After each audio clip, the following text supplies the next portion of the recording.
Today we rode over to Atlanta area, Short Barrel. So I tried Short Barrel at Harry's not long ago and fell in love with it.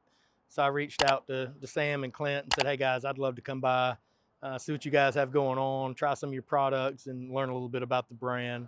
So we're gonna go in today, talk to them about that and see what we can learn.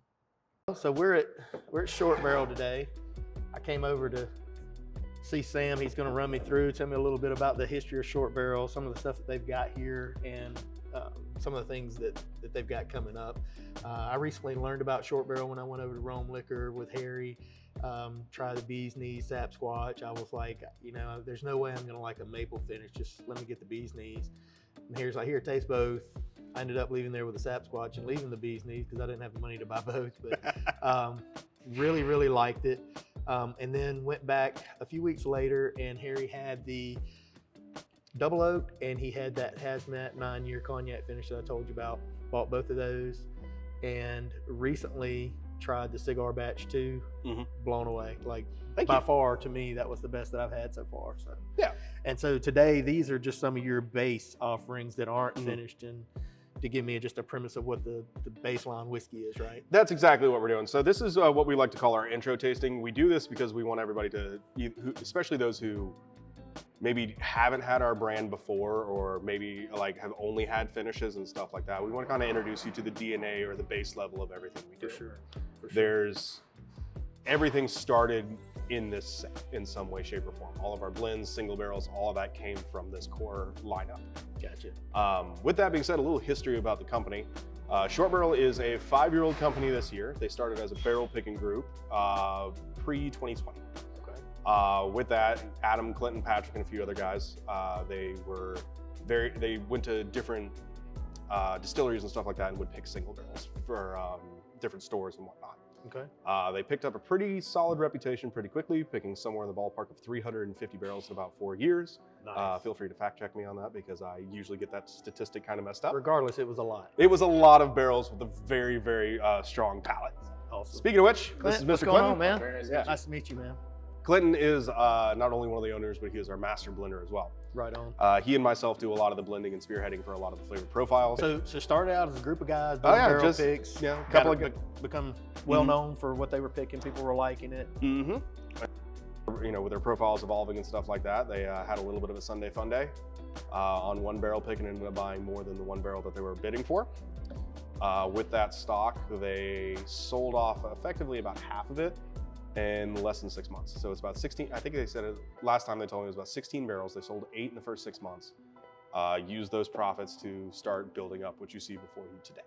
And so how did it become with Old Fourth? Because that was something that was new to me. So they bought Old Fourth, right? Yes. Okay. So Short Barrel bought Old Fourth in 2023-ish, I want to say.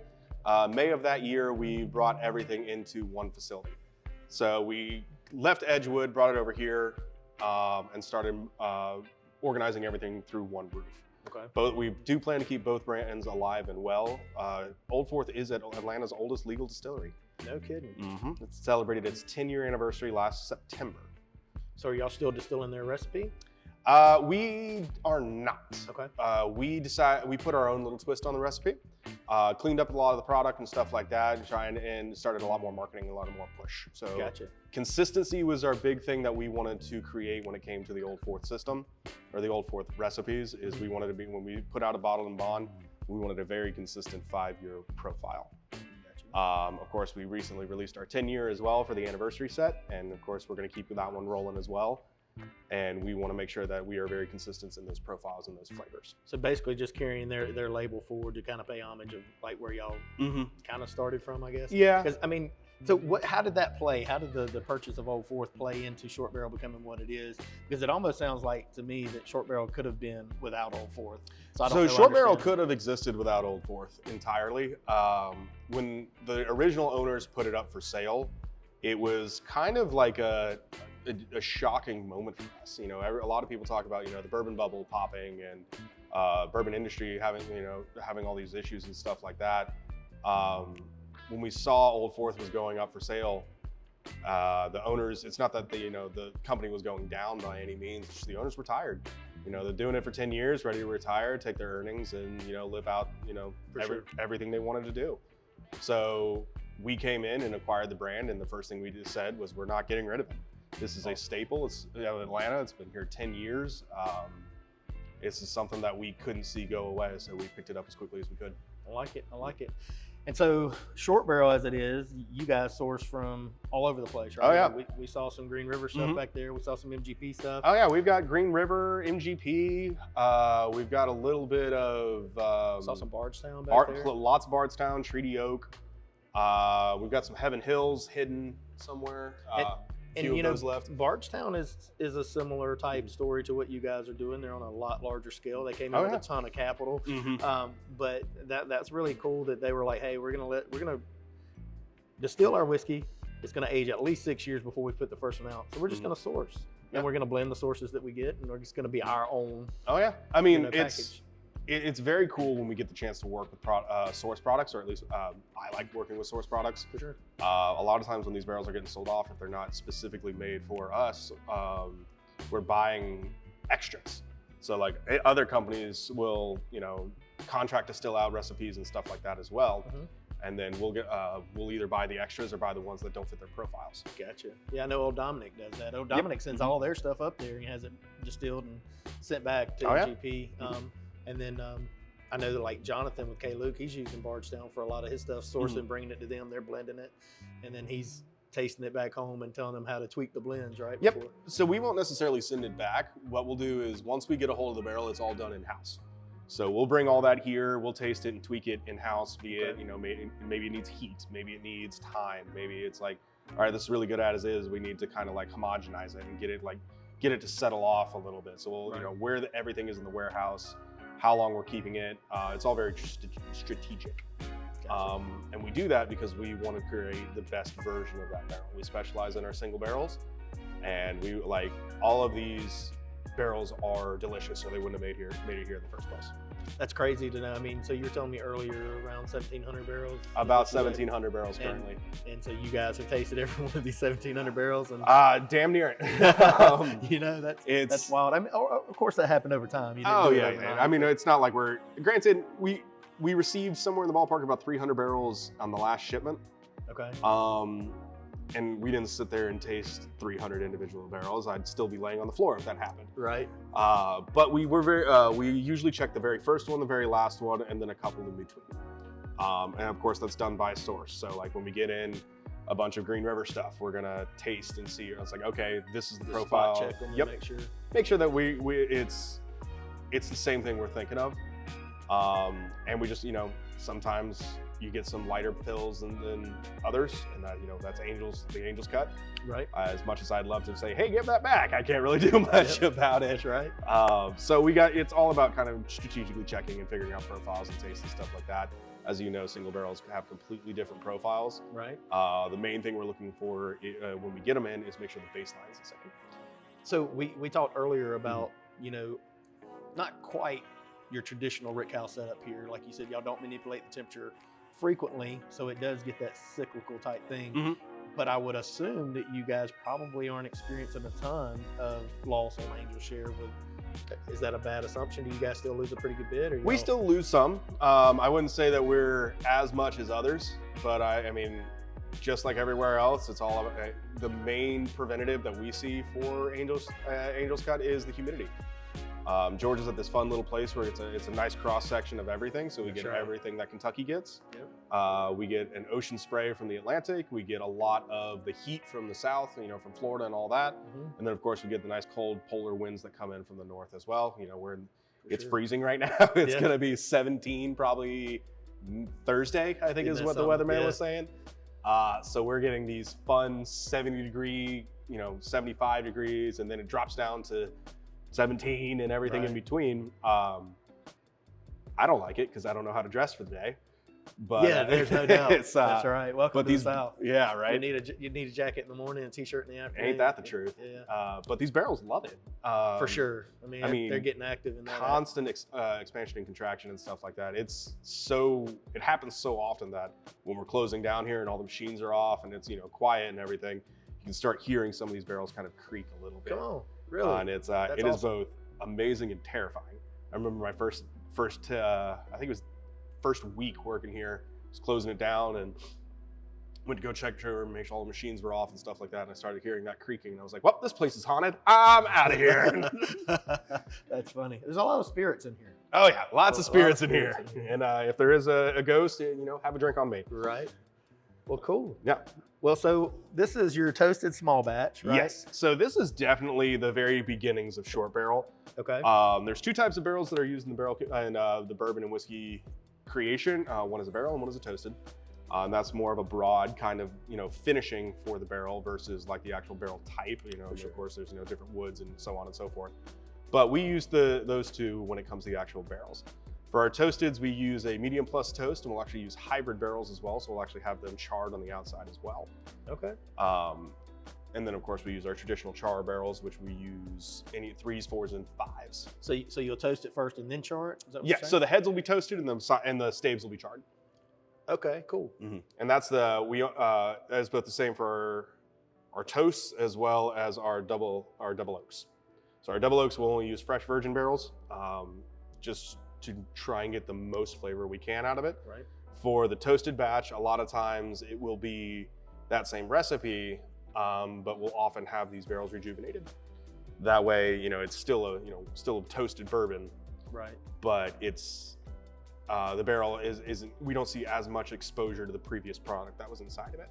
Of course, they'll shave down the char a little bit and, you know, give it a little bit of more toast and a little bit more life on the outside with the actual staves themselves. But all in all, it's like we want as much of that pure toasted goodness that you can get out of it. Roger that. Roger that. Yeah. So what's the age on this one? So I have to remind it's myself. 94 proof. Batch size, 70-21-9. Yep, we love that. So it's a minimum of 6 months in toast time. Okay. With a minimum of 4 years. So when we make these toasts, we're using anywhere from 12 to 20 plus barrels when it comes to the actual blend. So we're getting into hectoliters of product when we're putting these batches together. And a lot of times it ends up being some of them are a little bit younger, some are a little bit older. Right. The main goal of these core products is to create that consistent, delicious, toasted product. I mean, the nose on that is great for the age. You can tell that it's a little younger. It's like cherry and definitely toasty, right? Oh, I mean, yeah. you're going to get that. I mean, I like it. I haven't had a bad one yet, but like what we were saying earlier, everything's been finished, right? So y'all cheating. Well, that's why I wanted to show you the core of everything we do.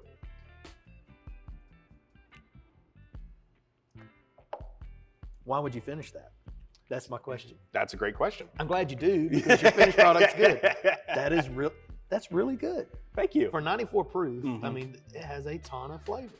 This is...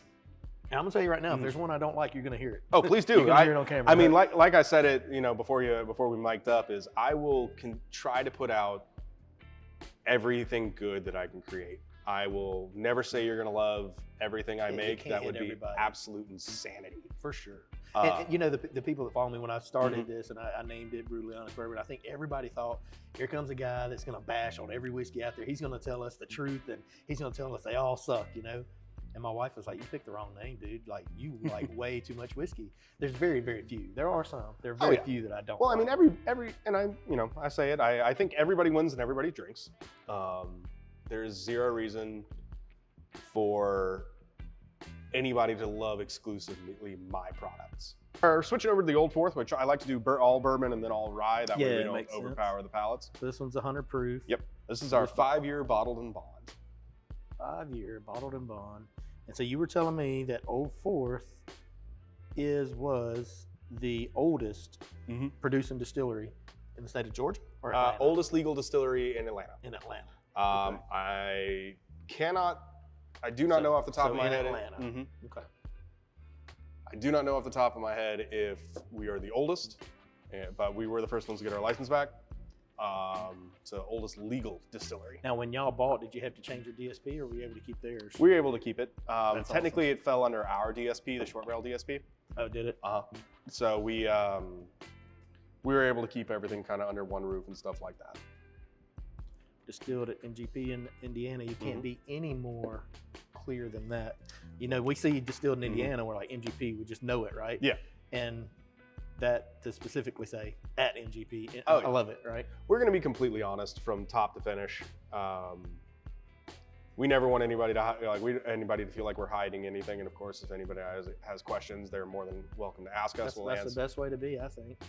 I mean, at the end of the day, like if you really want to find something, it's just a little bit of elbow grease. For sure. Let me just save you the process. Like the less time you spend on the computer is more time you're drinking your favorite stuff. So That's right. like, let me just go ahead and cut out the exactly middleman. what you're drinking. You Oh, know, that yeah. means a lot to people, man.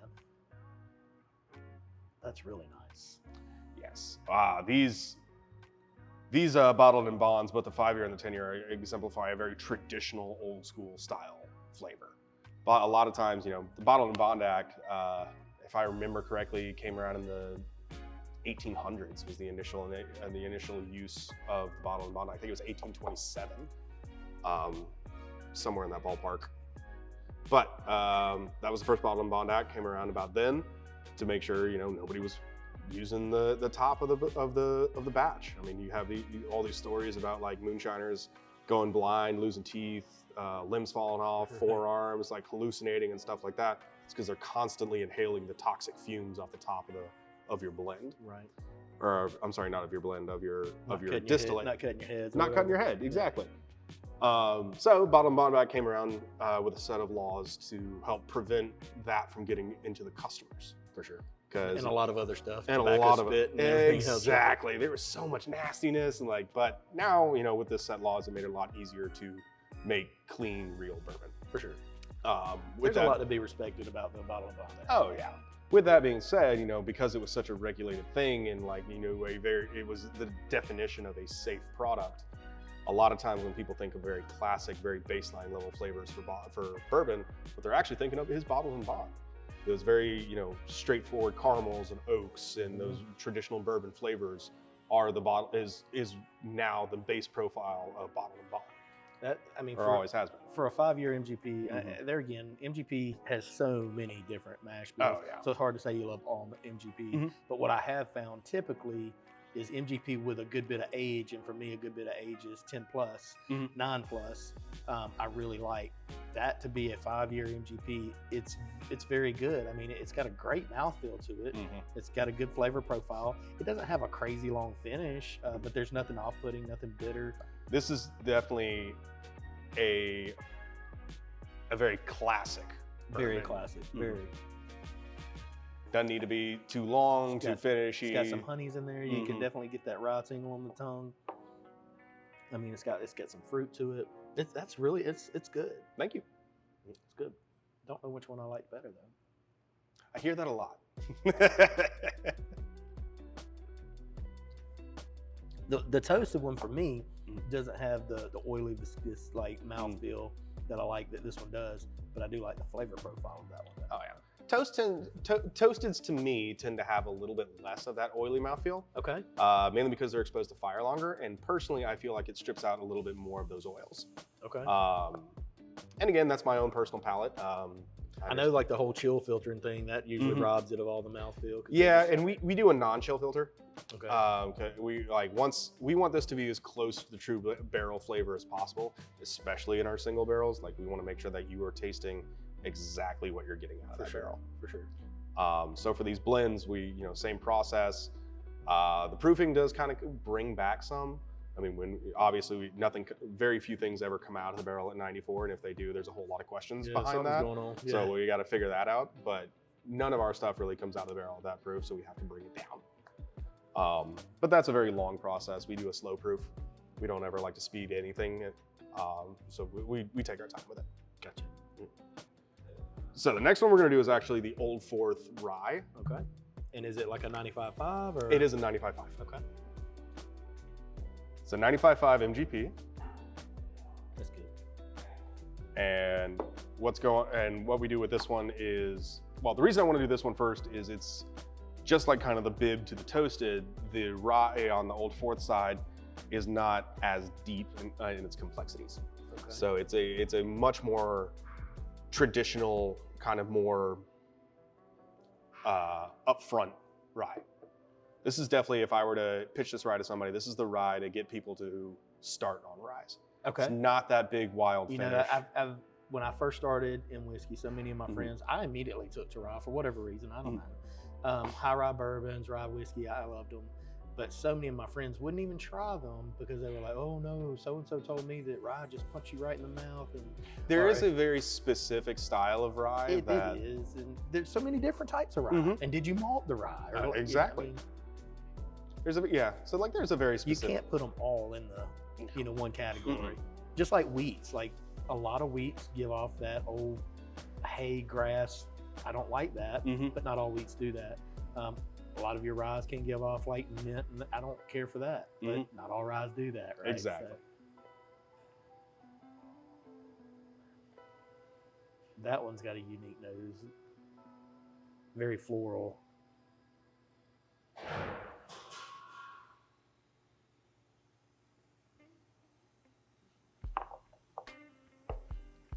I didn't like the nose.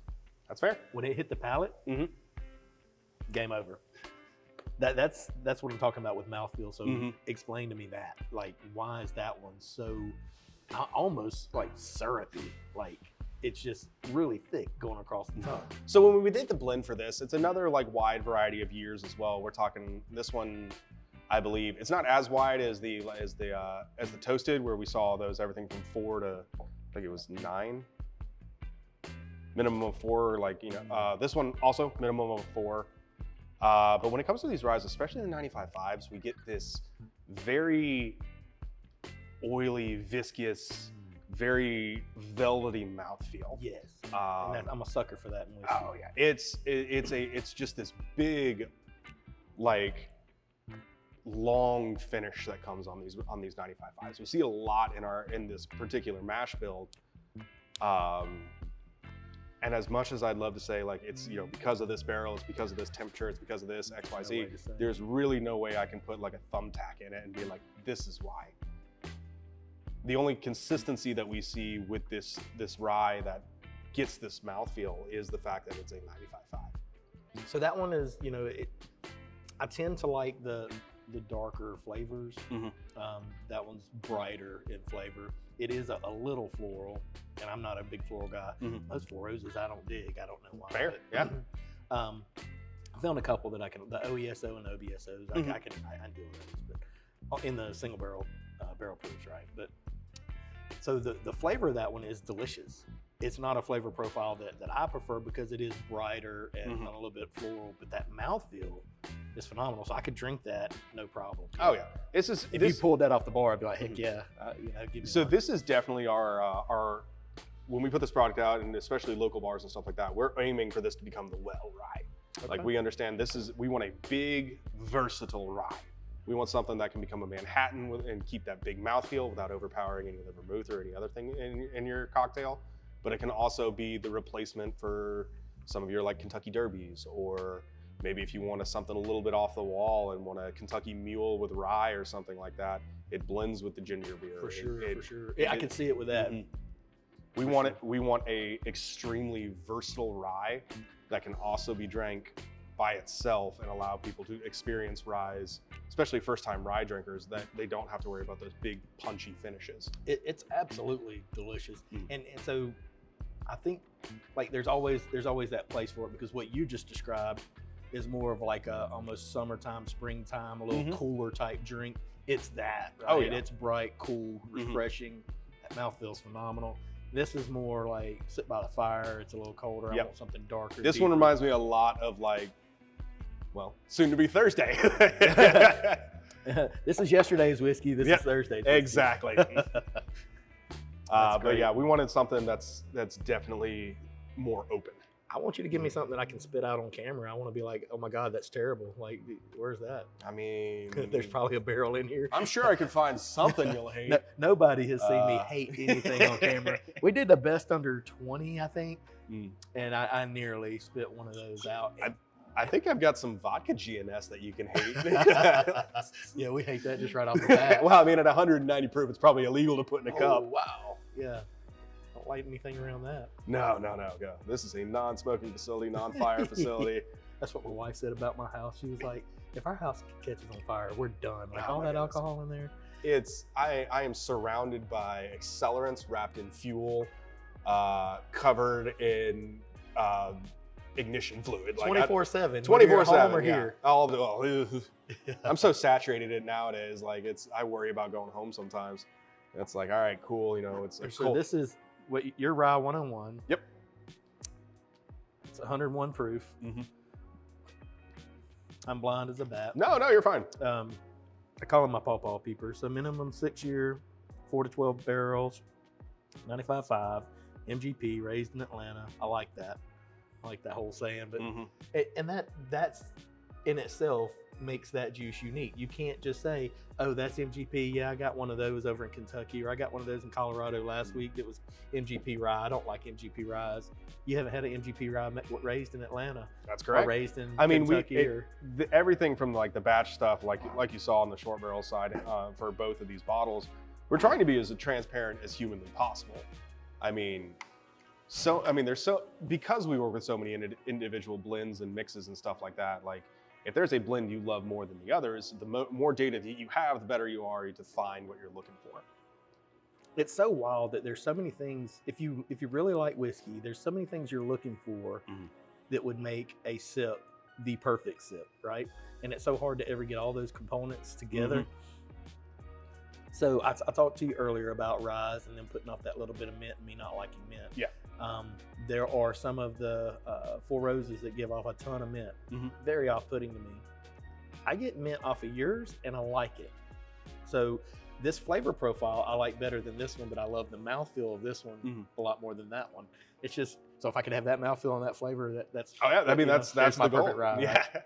So that's kind of the fun part is you bring up the differences in mint styles. And that is not thin by any means. It has a great mouthfeel. This is probably the oiliest one of all of them. Rye 101 is probably one of our most awarded products that we create. I may have to have a bottle of that, man. That's really nice. Well, thank you. What's in the bottle you're on over here? Are those both bourbons? Yes, those are both bourbons right now. One is an OZ Tyler, or what's now known as Green River. That's the one I gotta have. That's all you gotta. What's the age on it? That one is going to be 8 in August. So it's that's the one we were just talking about. Yep, that's one of those older ones. I've got to get that one. Then we'll video that in a little bit. We'll definitely get some of that. That's why we have sample bottles out to try. Cool. But to kind of give you a little idea of this tour as to what's going on, we just saw our tasting room, but this is where the magic happens, back here. So we do everything but distill in this facility.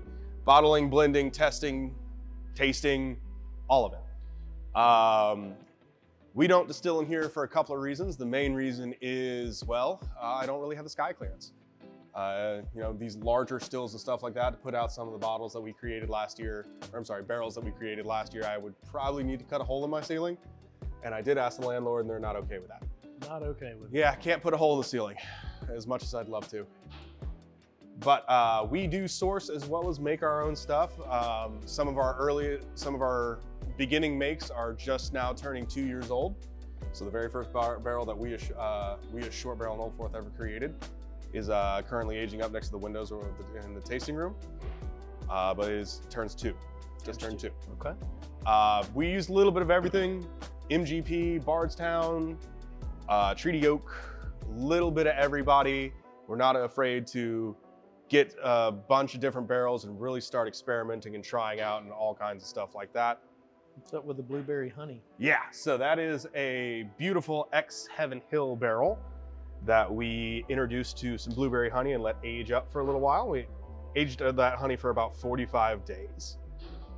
We can age up to as long as 60 days, but if it is done earlier than 60, we're not afraid to go ahead and run the project. OZ Tyler made me happy when I came in earlier and I saw that. Got some beautiful OZ Tylers. A lot of these too, especially the ones with the blue tape marks on them, we put into our truck experiment. So what we did is took a 53-foot trailer, attached it to the back of our warehouse, cleared all our DSPs obviously, and cleared all the laws and made sure that we were doing everything legally, and aged it on the truck in the Georgia heat. So directly in the sun, that trailer got up to 135 degrees, sometimes hotter. And we'd actually have to pop it open and air it out because the oxygen and all of that was inside, it was just effectively turned into ethanol. Right, yeah. We'd pop it open and you just get a splash of booze, and it's like, I'm gonna go sit down for a minute. But it was great. We plan on running it back once the weather starts kind of heating up. So what is this one here? So those are some barrels that we are aging up and we're actually more proofing up. Okay. Those are our hazmat experiments. Nice. I had the hazmat cognac, and I'm gonna tell you right now, it did not drink 140 whatever proof it was. Good, then we're doing our job correctly. But the flavor, you know, a lot of times when I hear the higher proof points, I expect a more concentrated flavor, and it was exactly that. Yes. So we're very much making sure that we're getting more of the actual flavor and less of the ethanolic punch. But we are cooking those up though. We're gonna just take our time with those. No real setting of when those are gonna be done. We wanna, again, create a product that both tastes good and has that big proof with it. Tell me about these triple oaks. Triple oaks are one that we just started this year. So this is a brand new experiment that we're playing around with. These are blueberry honey triple oaks. So they were aged initially, and then we put them into a blend tank and aged them up with staves, and then reintroduced them to the barrels again to get that finished triple oak goodness. Nice. But as we get a little bit further back here, you know, we have some of our remaining experiments that are on the back wall back there, some of our wine experiments and stuff like that. Okay. And then, of course, we have some of our newest stock over here, some of our 4 and 5 year old MGP. The 4-year stuff we're going to sit on until it turns 5. The 5-year has just now been cleared to work. Okay. Fill your own bottle experience that you guys come up with. So you've plumbed it up. Yep. You've got the filler tube into the bottle, which is really cool. A lot better than just coming right out of the barrel, in my opinion, because that's just an experience, right? Just to see that. So you can see it goes. We haven't dialed into the. We have it dialed into the best of our ability to do exactly 1 bottle's worth per pull. I mean, we are only humans. Sometimes it takes a little bit of adjustment to make sure that we get it right, especially as once the fill level starts coming down, got to take into account the pressure and all that inside the barrel. No doubt. And so this is OZ Tyler. Yep. And you said the age on it was about what? It'll be turning 8 in August. 8-year-old Green River.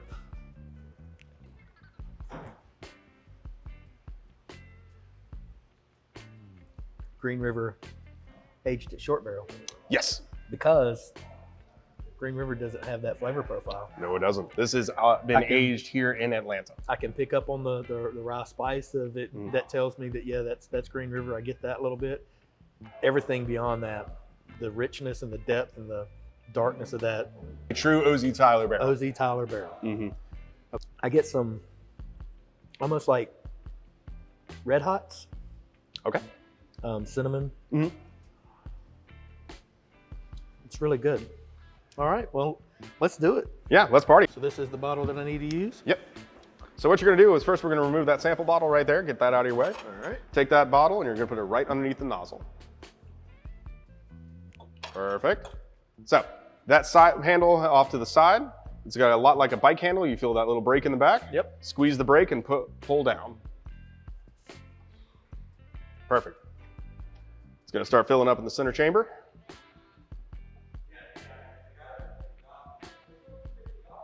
Once it gets to the top, we're gonna count to 5. And then shut it off? Yes, sir. Excellent. Now, you're gonna take that center one and turn it to the right. And there you go, you're filling your own bottle. There you go.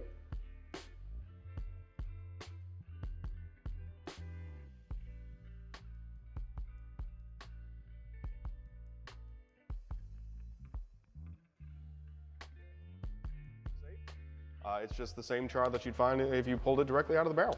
It's definitely not chill filtered. That's what I like. Ain't that the truth? Perfect. Go ahead and seal that guy up. Awesome. Now what we're gonna do, I'm gonna go ahead and seal that up for you.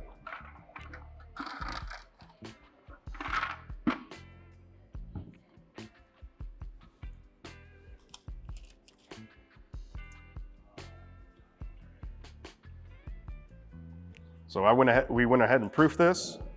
Grab a little marker. On your label, I want you to write 128 right there and 64 right there.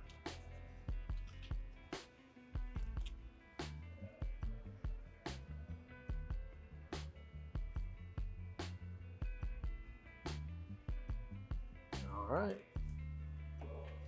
All right, we're gonna peel that right off the plastic and slap it right there in the center.